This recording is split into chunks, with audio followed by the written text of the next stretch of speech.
dibuka dengan adegan di mana ada sebuah rumah yang dikontrakan sedang berusaha dibobol oleh seorang gelandangan. Dia berusaha membuka pintu rumah itu dengan alat-alatnya.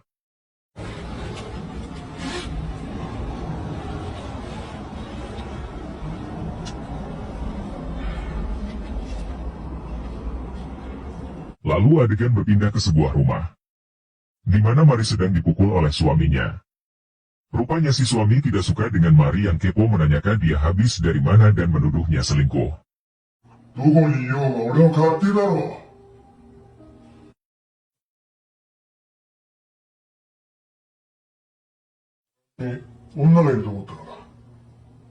Lalu si suami mengingatkan kepadanya jika dia sudah tidak suka dengan dirinya, silahkan pergi. Namun hutang orang tuanya tidak akan dia bayar. Dengan sombongnya dia bilang jika dia pergi, tidak akan menemukan pria sekaya dirinya. Mari hanya bisa diam dan pasrah dengan keadaan tersebut.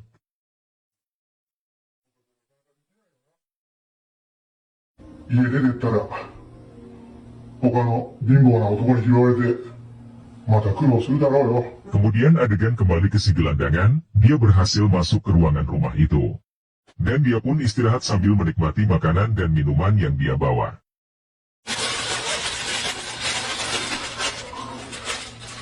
Esoknya di meja makan, suami Mari tampak bahagia karena berhasil menemukan penyewa bangunan miliknya. Dia kemudian meminta untuk dicarikan penyewa ruangan di lantai 2 yang sudah lama kosong.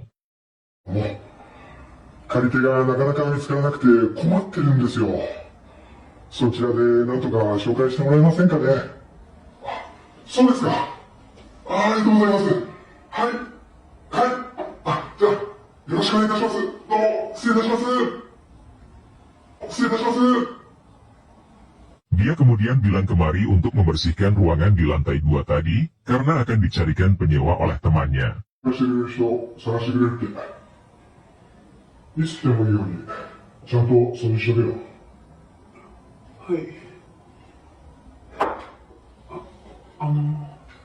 Mari menanyakan kapan suaminya pulang, namun si suami tampak kesal dengan pertanyaan itu, karena dia sendiri tidak tahu kapan akan pulang. Kemudian Mari menuju ruangan yang akan dibersihkannya.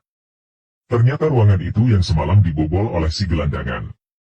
Dia kaget dengan kehadiran Mari di sana. Dia hanya bisa memperhatikan Mari yang membersihkan tempat tersebut.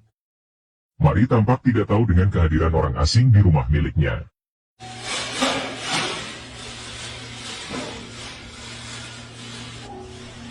Si gelandangan lalu mengambil pisau untuk berjaga-jaga saja, sambil memperhatikan Mari yang sedang membersihkan ruangan.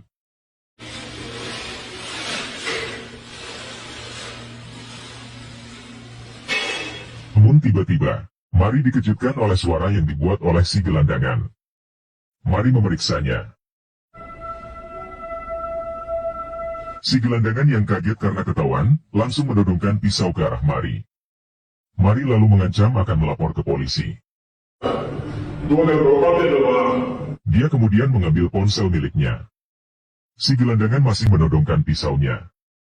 Namun dia sadar hal itu tidak akan berhasil, kemudian dia mengancam akan bunuh diri jika Mari melapor ke polisi.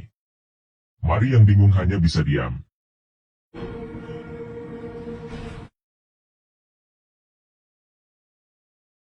Si gelandangan kemudian sadar, dia lalu melempar pisaunya sambil sujud minta maaf di depan Mari. Dia di sana hanya numpang istirahat karena tidak punya uang dan tempat tinggal, serta pekerjaan juga. Dia beberapa kali meminta maaf ke Mari.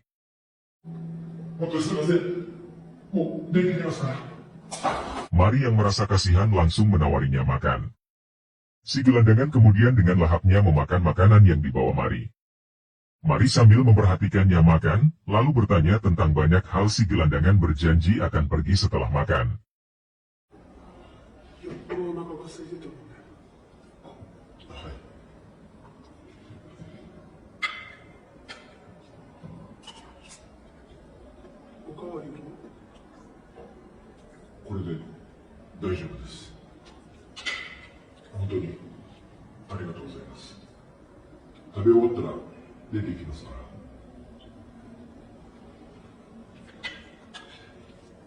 Mari yang kasihan, menanyakan di mana dia akan tinggal.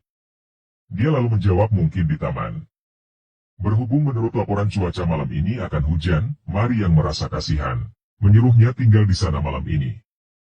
Dia akan merahasiakan keberadaannya. Mari yang merasa kasihan menyuruhnya tinggal di sana malam ini. Dia akan merahasiakan keberadaannya. Dengan syarat dia tidak boleh berisik.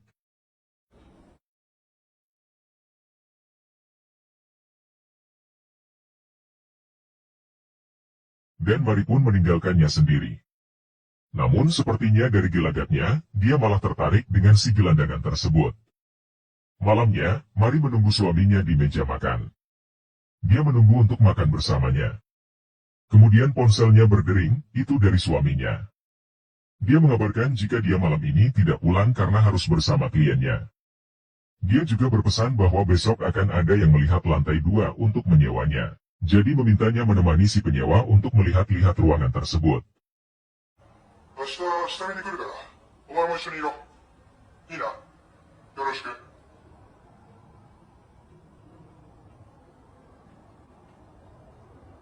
Kemudian dia berusaha membuang makanannya, namun dia ingat bahwa ada gelandangan di atas. Jadi dia pun memberikan semua makanannya itu untuk si gelandangan. Dia memintanya untuk pergi besok pagi, karena akan ada penyewa yang datang. Mari kemudian memberikannya sebuah selimut dan pamit. Tapi si gelandangan bertanya kenapa dia sangat baik kepadanya. Lalu Mari bercerita semuanya. Dia bercerita jika dia tidak merasa bahagia. Suaminya tidak mencintai dirinya. Dan mungkin berselingkuh. Dia juga merasa jika bercerai darinya tidaklah mungkin karena berbagai alasan. 幸せじゃないって言ったら間違ったよね。でもね、夫からは愛されてないと思う。きっと夫には他に女がいるから。 Dia bercerita jika dia tidak merasa bahagia. Suaminya tidak mencintai dirinya. Dan mungkin berselingkuh. Dia juga merasa jika bercerai darinya tidaklah mungkin karena berbagai alasan. 幸せじゃないって言ったら間違ったよね。でもね、夫からは愛されてないと思う。きっと夫には他に女がいるから。嫌じゃないんですか？どうして別れないんですか？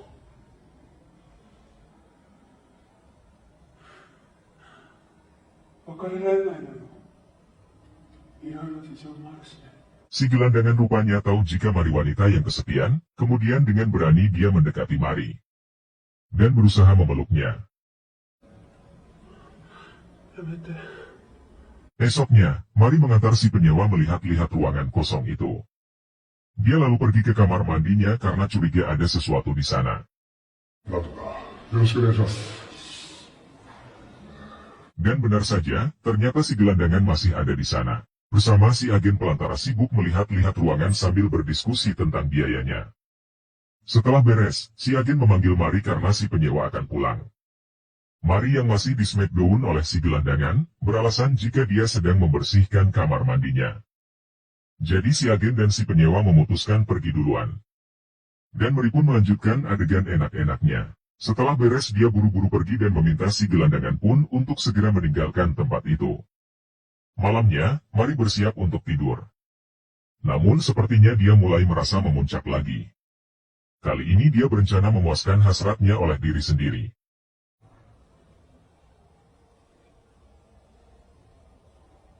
Tampak si gelandangan mengintip di balik jendela kamar tidurnya. Belum juga terpuaskan, suaminya pulang dalam keadaan mabuk. Dia kembali memarahi Mari. Kali ini gara-gara ruangan yang akan disewakan di lantai 2 tidak jadi disewa. Dengan alasan Mari tidak memberikan pelayanan yang baik. Dia malah membersihkan toilet di saat mengantarnya melihat-lihat ruangan. Dengan alasan Mari tidak memberikan pelayanan yang baik. Dia malah membersihkan toilet di saat mengantarnya melihat-lihat ruangan itu. Si suami yang marah kemudian menampar Mari berkali-kali. Si gelandangan hanya bisa melihat semua kejadian itu di luar. Kemudian si suami pergi meninggalkan Mari. Mari yang sedih hanya bisa pasrah. Kemudian dia menyadari jika si gelandangan ada di luar. Dia buru-buru menemui dirinya. Si gelandangan yang merasa kasihan, hanya bisa menghiburnya. Dengan cara apa? Ya betul, Smackdown Mari dan memuaskan semua hasrat dalam dirinya. Dan mereka berdua kembali melakukan Smackdown. 奥さんのこと助けたいんだ。あなたに何ができるっていうの？わかんないけど、奥さんかわいそう。俺が慰めてあげたい。 Esok paginya, Mari mengantar si suami yang akan pergi bekerja. Namun ada yang beda kali ini, dia tampak bahagia. Tidak murung seperti biasa. Si suami yang menyadari itu menanyakan apa yang terjadi. Mari hanya menjawab jika dia tidak peduli kapan si suami pulang. Dan hanya menunggunya pulang.